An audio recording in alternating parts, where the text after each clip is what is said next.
संपूर्ण एप्रिल महिन्यामध्ये म्हणजे 2025 साली 2025 या वर्षामध्ये संपूर्ण वर्षभराचे बजेट हे मांडले जाते।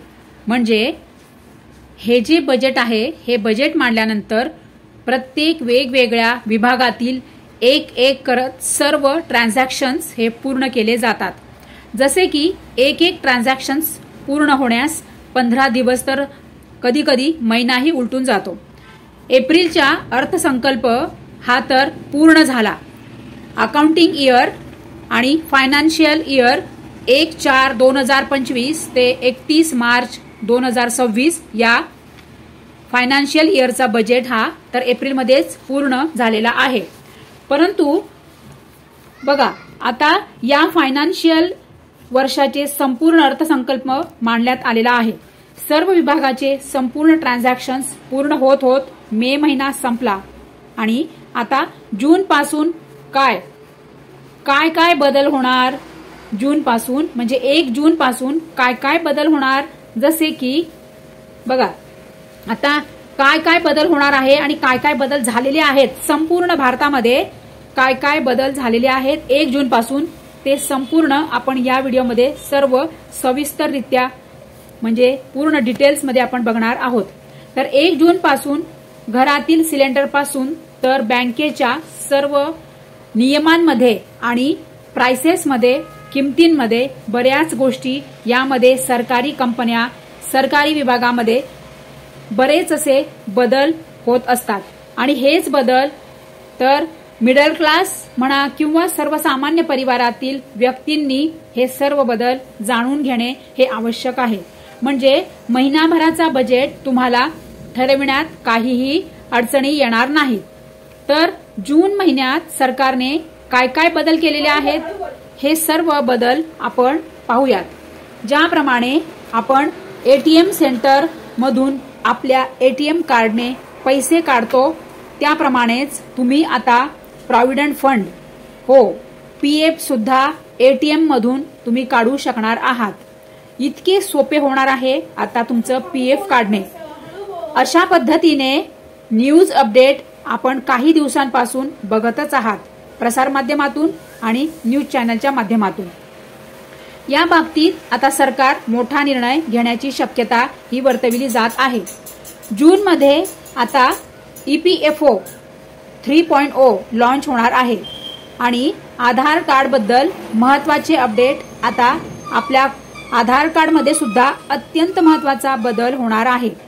आता छोटे मोठे खर्च असू दे किंवा किरकोळ खर्च असोत तर अशा छोट्या मोठ्या खर्चांना किंवा किरकोळ खर्चापासून तर मोठ्या ट्रान्झॅक्शन पर्यंत आपण सतत यूपीआय वापरत असतो।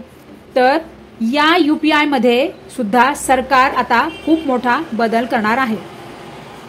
आता जून मध्ये अत्यंत महत्त्वाचे 5 मोठे बदल कोणते ते आपण आता पाहूयात। तर सर्वात पहिला आहे ईपीएफओ 3.0 म्हणजे काय, ईपीएफओ 3.0 नेमकी आहे तरी काय। नंबर 2 चा बदल आहे आधार कार्ड बद्दल। आधार कार्ड मध्ये काय बदल होणार, यूपीआय म्हणजे जे आपण यूपीआय ऍप वापरतो पेमेंट देण्यासाठी म्हणा किंवा पैसे घेण्यासाठी म्हणा त्या संदर्भात सुद्धा सरकारने 1 जून पासून खूप मोठा बदल केलेला आहे। आणि एफडी संदर्भात म्हणजे तुमचं जे काही फिक्स डिपॉझिट तुम्ही ठेवतात बँकांमध्ये त्या संदर्भातही सरकारने खूप मोठा बदल केलेला आहे। जून महिन्यात नेमकी काय काय बदल झाले आणि सरकार नेमकी अजून काय काय बदल करणार आहे हे सर्व आपण आता सविस्तररित्या जाणून घेऊयात। तर बघूयात आता सर्वात पहिला बदल आहे ईपीएफओ संदर्भातला। म्हणजे ईपीएफओ संदर्भातला संपूर्ण देशभरातले सर्व कर्मचारी आता आधी ज्याप्रमाणे पीएफ काढत होते मात्र ती पद्धत आता बदलण्याचा विचार ईपीएफओ इंडिया म्हणजेच एम्प्लॉईज प्रॉव्हिडंट फंड ऑर्गनायझेशन म्हणजेच कर्मचारी भविष्य निधी संघटन भारत ही आधीची पद्धत बदलण्याचा आता विचार करत आहे।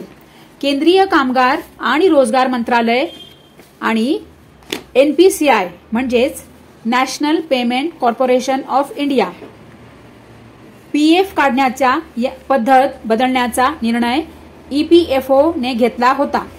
याच आधारावर EPFO 3.0 लॉन्च करणार असल्याचे अपडेट सांगण्यात येत आहे असे आपल्या निदर्शनास येत आहे. कर्मचाऱ्यांना PF काढण्यामध्ये कोणतीही समस्या येऊ नये आणि अतिशय सोप्या पद्धतीने कर्मचारी आपला PF काढू शकतील त्यासाठीच EPFO 3.0 हा प्लॅटफॉर्म आता लॉन्च करण्यात येणार असल्याचे सरकारने कळविले आहे.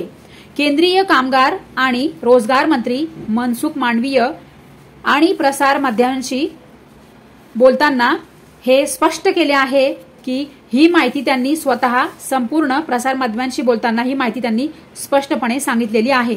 EPFO 3.0 हा प्लॅटफॉर्म कर्मचारी वर्गाला PF काढण्यात मोठे सहकार्य करेल आणि ऑटो सेटलमेंट करण्यात हेल्पफुल ठरेल. तर अशा पद्धतीने ATMने PF काढण्यासाठी एक विशिष्ट प्रणाली तयार करण्यात आम्ही प्रयत्नशील आहोत असेही श्री मनसुख मांडवीय यांनी सर्व स्पष्ट खुलासा केला होता प्रसार माध्यमांशी बोलताना.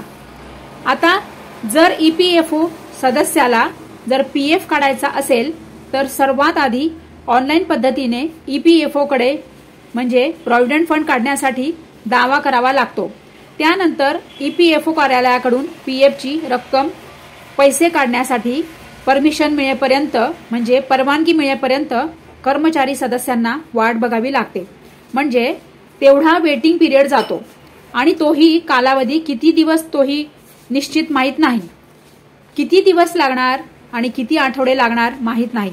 मात्र EPFO हा प्लॅटफॉर्म हे माध्यम मात्र ग्राहकांना अतिशय फायद्याचा ठरू शकतो कारण यामध्ये त्यांचा वेळ मात्र नक्की वाचणार आहे.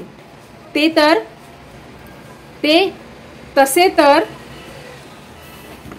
आता हा वेळ तुमचा कसा वाचणार कर्मचारी वर्गांचा प्रॉव्हिडंट फंड काढण्यासाठी तुमचा वेळ कसा वाचणार आहे हे तर आपण आता बघणारच आहोत. पहिला बेनिफिट तुमचा कसा आहे. पहिला बेनिफिट म्हणजे तुम्हाला काय होणार तर ऑटो क्लेम सेटलमेंट करणे शक्य होईल. त्यामुळे बराच बदल तुमचा त्यामध्ये करण्यात आलेला आहे आणि त्यासाठी तुमचा त्यामध्ये बराचसा वेळ हा तुमचा ग्राहकांचा इथे वाचणार आहे. त्याहूनही महत्वाचे म्हणजे बँक खात्यात लवकर पैसे जमा होतील आणि दुसरे महत्वाचे म्हणजे नवीन UPI इंटिग्रेशनमुळे EPFO सदस्य 1 लाख रुपयेपर्यंत रक्कम म्हणजे पैसे काढू शकतात. म्हणजे एखाद वेळेस इमर्जन्सी असेल तर लगेचच पैसे तुम्हाला उपलब्ध होऊ शकतील. कामगार आणि रोजगार मंत्रालयाच्या सचिव सुनीता डावरा यांच्या मतानुसार या अपडेटमुळे कर्मचाऱ्यांचा UPI या प्लॅटफॉर्ममुळे त्यांच्या बॅलन्स त्यांना UPI वर थेट म्हणजे त्यांचा जो काही प्रॉव्हिडंट फंडचा बॅलन्स आहे तो त्यांना थेट UPI वर तपासता येईल. काहीही वेळ न जाता EPFO म्हणजे तुम्हाला तुमचं जे प्रॉव्हिडंट फंड आहे त्यांना UPI द्वारे त्यांच्या बँक खात्यात ते लगेचच ट्रान्सफर करू शकतात. तर अशा पद्धतीने लाखो PF धारक कर्मचाऱ्यांसाठी हा जो बदल आहे तो अतिशय फायद्याचा आहे. तर आता हा बदल जो आहे तो 1 जून पासून होण्याची शक्यता ही वर्तविली जात आहे. दुसरा बदल आहे तो आधार कार्ड बद्दल. आधार कार्डच्या संदर्भात काय बदल आहे ते आता आपण सविस्तररित्या जाणूयात. तुम्हाला जर तुमच्या आधार कार्डमध्ये काही बदल करायचे असतील तर त्यासाठी आता हीच योग्य वेळ आहे. जसे की तुमच्या आधार कार्डमध्ये तुम्हाला जर तुमचे नाव, तुमचा पत्ता, लिंग, मोबाईल नंबर जर बदल करायचा असेल तर हीच फक्त तुम्हाला योग्य वेळ आहे. कारण आता जर हे केले नाही तर नंतर तुम्हाला हे सर्व बदल अपडेट करण्यासाठी पैसे मोजावे लागू शकतात. तर तुम्ही ऑनलाईन किंवा ऑफलाईन हे आधार केंद्रावर जाऊन अपडेट करू शकतात. 14 जून पर्यंत हे सर्व बदल अपडेट करण्यासाठी तुम्हाला कोणतीही फीस भरावी लागणार नाही. मात्र त्यानंतर म्हणजे 14 जून नंतर माहितीत बदल म्हणजेच आधार कार्डमध्ये जर तुम्हाला बदल करायचे असतील किंवा तुम्हाला आधार कार्ड अपडेट करण्यासाठी पैसे मोजावे लागणार आहे. 14 जून नंतर आधार अपडेट ऑनलाईन केले तर तुम्हाला 25 रुपये एवढं शुल्क हे आकारण्यात येणार आहे आणि ऑफलाईन आधार अपडेट करण्यासाठी तुम्हाला 50 रुपये हे शुल्क तुम्हाला तेवढे द्यावे लागणार आहे. तर किंवा ऑनलाईन अधिकृत वेबसाईटवर जाऊन केले तर 50 रुपये तुम्हाला हे शुल्क मोजावे लागणार आहे. माय आधार पोर्टलवर आधार नंबर तुमचा टाकून तुम्ही अपडेट करू शकतात आणि जी पण माहिती अपडेट करायची असेल ती तुम्ही करू शकतात. मात्र 14 जून नंतर मात्र शुल्क आकारले जाणार आहे. तर 14 जून पर्यंत ही सेवा मोफत असल्याने सर्वांनाच याचे आवाहन केले जात आहे. तर आता आपण बघणार आहोत 1 जून पासून होणारे तिसरा बदल.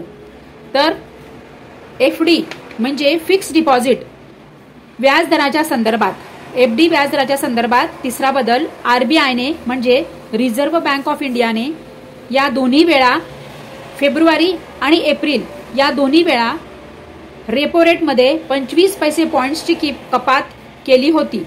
जूनमध्ये आरबीआय कडून काही बेसिस पॉइंट्समध्ये कपात केली जाण्याची शक्यता ही वर्तविली जात आहे. आरबीआयमुळे आता काही बँकांनाही आपला व्याजदर हा कमी करण्याचा निर्णय त्यांनी घेतलेला आहे. उदाहरणार्थ आयसीआयसीआय बँकेने 1 जून पासून एफडी मधील व्याजदरात 20 बेसिस पॉइंट्सची कपात करण्याचा निर्णय घेतलेला आहे. आणि आता आपण बघूया चौथा बदल. 1 जून पासून होणारा चौथा बदल आहे. बघा, आता असे निदर्शनास आले आहे की आरबीआयमुळे बऱ्याच बँका आता त्यांच्या व्याजदरात बदल करत असल्याने ठेवीदारांनी यावर लक्ष ठेवले पाहिजे असेही तज्ज्ञांनी सांगितलेले आहे. चौथा बदल आहे 1 जून पासून होणारा चौथा बदल क्रेडिट कार्ड संदर्भात आहे. तर 1 जून पासून क्रेडिट कार्ड संदर्भामध्ये काय बदल होणार आहे तर बघा, काही बँकांनी त्यांच्या मार्फत दिल्या जाणाऱ्या क्रेडिट कार्डच्या बाबतीत काही नियम बदलण्याच्या बाबतीत निर्णय घेण्यात आलेला आहे.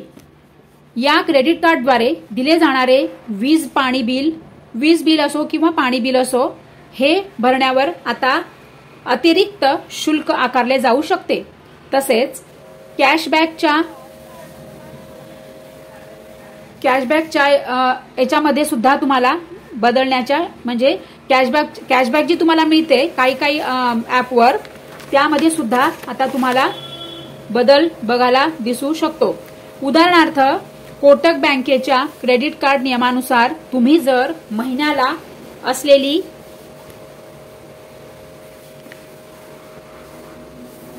असलेली जर तुम्ही लिमिट ओलांडली तर त्यानंतरच्या बिल पेमेंटवर तुम्हाला अतिरिक्त शुल्क हे भरावे लागू शकते. याशिवाय आता म्हणजे एचडीएफसी बँक, ऍक्सिस बँक यांच्या क्रेडिट कार्ड सुविधांमध्ये बदल करण्याच्या तयारीत असल्याचे सांगण्यात येत आहे. म्हणजे ज्याप्रमाणे आता एचडीएफसी आणि ऍक्सिस बँक सुद्धा आता त्यांच्या क्रेडिट कार्डच्या सुविधांमध्ये बदल करण्याच्या त्या बँकाही तयारीत आहेत. आता आपण बघूयात पाचवा बदल. 1 जून पासून होणारा पाचवा बदल आहे यूपीआय संदर्भात. तर यूपीआय ट्रान्झॅक्शन संदर्भातला हा पाचवा बदल आहे. यूपीआय ट्रान्झॅक्शनसाठीही एक नवीन नियम लागू करण्यात येत असल्याचा बातम्याही आता आपणास बघायला मिळत आहे. तर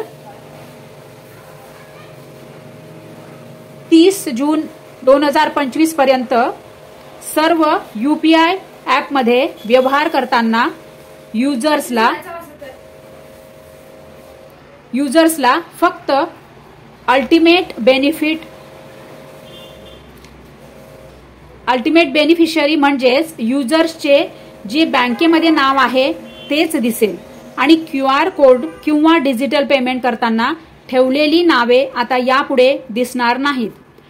या बदलामुळे डिजिटल पेमेंट हे आर्थिक ट्रान्सपरंट होईल आणि कोणतेही डिजिटल पेमेंट करताना युजर्सचे खरे नाव दिसेल। यामुळे ऑनलाईन फसवणुकीची प्रक्रिया टाळता येईल। तसेच ऑनलाईन व्यवहार केल्यावर UPI व्यापारकर्त्यांचा नाव दिसत असल्यामुळे फसवणूक झाली तरीही फसवणूक करणाऱ्या व्यक्तीपर्यंत पोहोचणे सोपे होईल आणि ऑनलाईन फसवणं असे प्रकरण टाळता येतील। आणि दर महिन्यात आता आपण बघूयात 5वा आणि शेवटचा बदल। दर महिन्यात ज्याप्रमाणे गॅसच्या किमतीत बदल होत असतात त्याचप्रमाणे आता याही महिन्यात घरगुती गॅस आणि व्यावसायिक गॅस सिलेंडरच्या किमतीमध्ये बदल होऊ शकतो। अशा पद्धतीने मागच्या महिन्यातही बदल झाला होता। 1 जून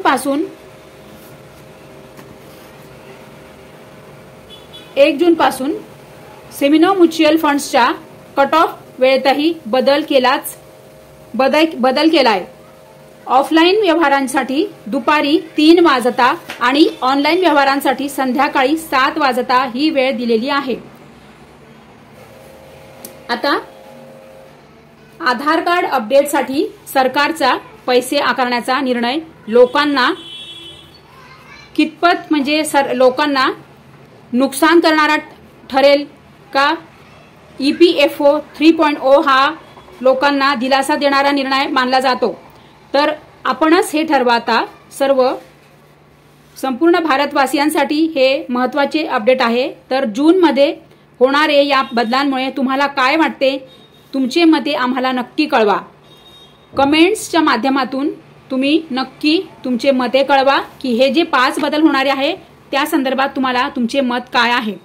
व्हिडिओ आवडला असेल तर नक्की लाईक करा आणि चॅनलवर जर पहिल्यांदा आला असाल तर नक्की सबस्क्राईब करा, म्हणजे यापुढील असेच महत्त्वपूर्ण अपडेट सर्वात आधी तुम्हाला। त्यासाठी सगळ्यांनी कृपया करून चॅनलला सबस्क्राईब करा, घंटीचे बटन दाबा आणि ऑल नोटिफिकेशन तुम्ही सिलेक्ट करा आणि कृपया करून